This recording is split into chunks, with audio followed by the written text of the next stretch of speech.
Hi guys, welcome to my channel, The Narcissist Guide. Thank you for tuning in today.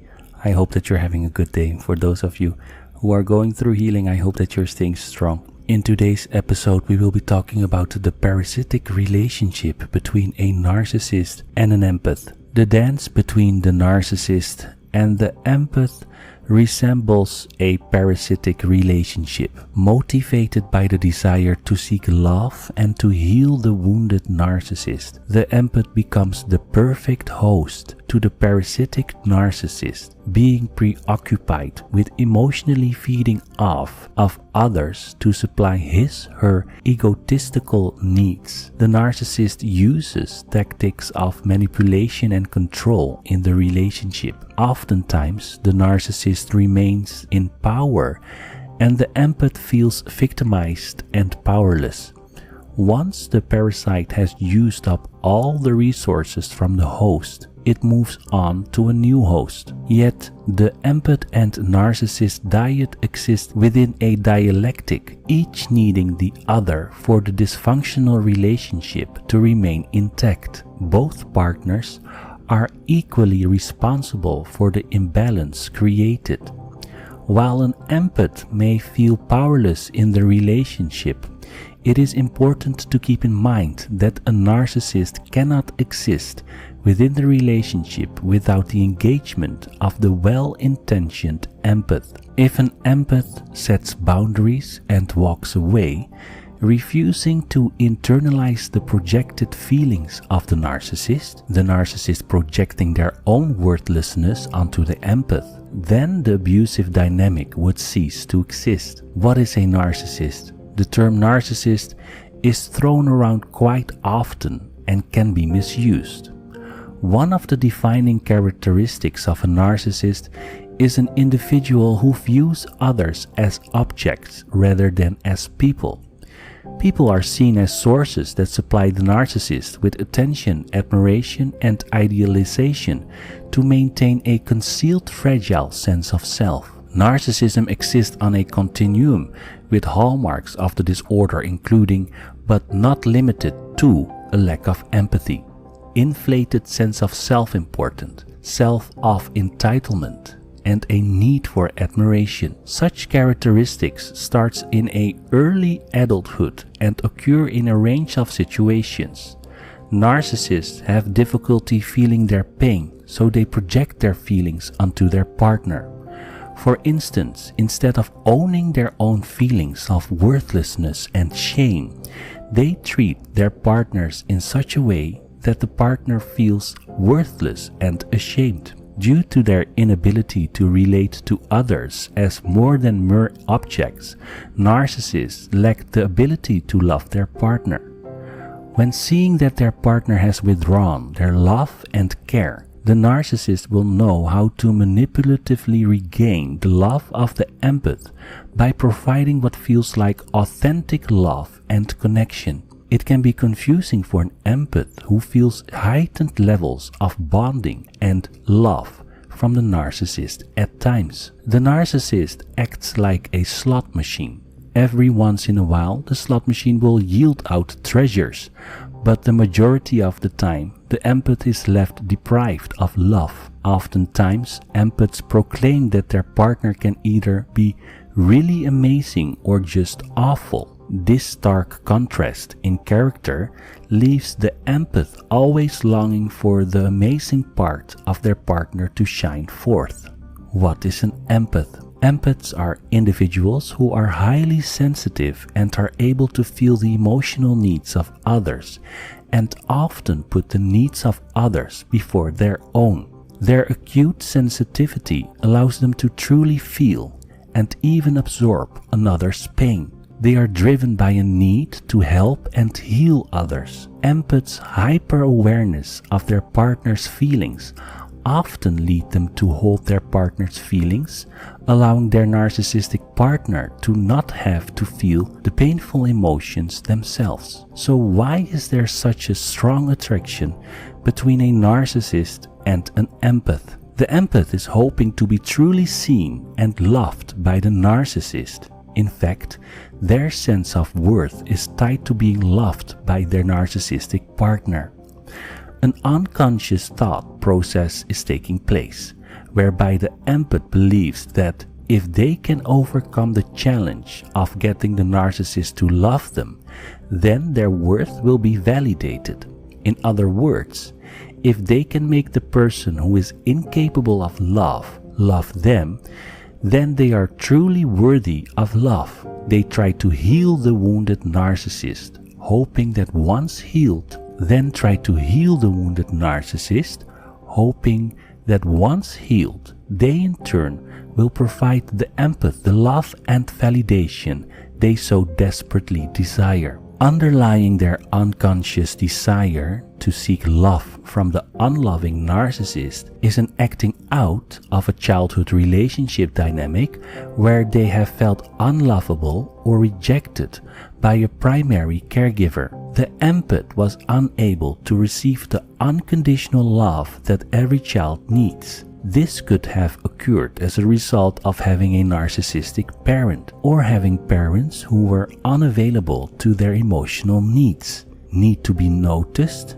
need to be acknowledged for one's strength, need to be accepted and loved. Now, in their adulthood, the empath is trying to seek the validation and feel the worth they did not feel as a child. But now the stakes are higher. Receiving love from just anyone would not repair their low self-worth. In their mind, it is only by turning the unloving narcissist into the loving and accepting parent can their self-worth be restored. Furthermore, the empath, due to early misattunement and or emotional unavailability from primary attachment figures, has learned to associate love with pain. Therefore, they become tolerant of being mistreated by their narcissistic partner. The empath pours all of his/her energy into the relationship with the narcissist, often tolerating high levels of mistreatment, hoping they can receive the love they desperately want and need.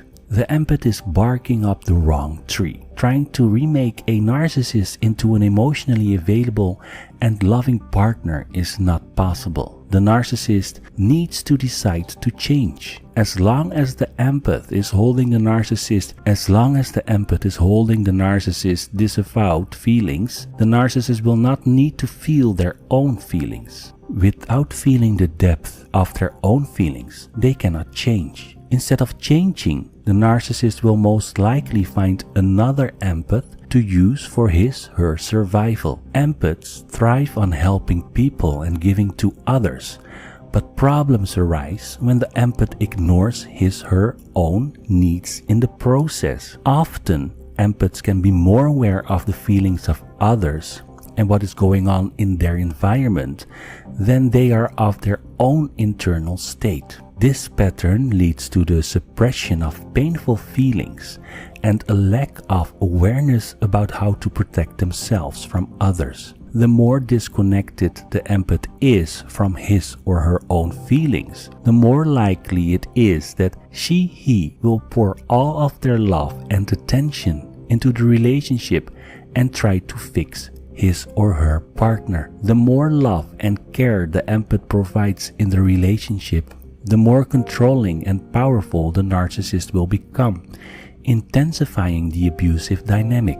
This leads to a vicious cycle of demoralization of the empath by the narcissist, furthering the sense of victimhood the empath already feels. In this downward spiral, the empath is not only blamed for the dysfunction of the relationship by the narcissist, but she also turns his/her anger inward and blames him or herself. An empath has a choice to maintain the status quo and remain in the abusive dynamic with the narcissist, or to take responsibility for their contribution to the dysfunctional relationship and to focus all the attention and focus they placed on fixing the narcissist on healing their own inner wounds. In order for an empath to no longer be available for invasion by a narcissist, the empath has to fully inhabit him or herself. As Carl Jung states, one does not become enlightened by imagining figures of light, but by making the darkness conscious.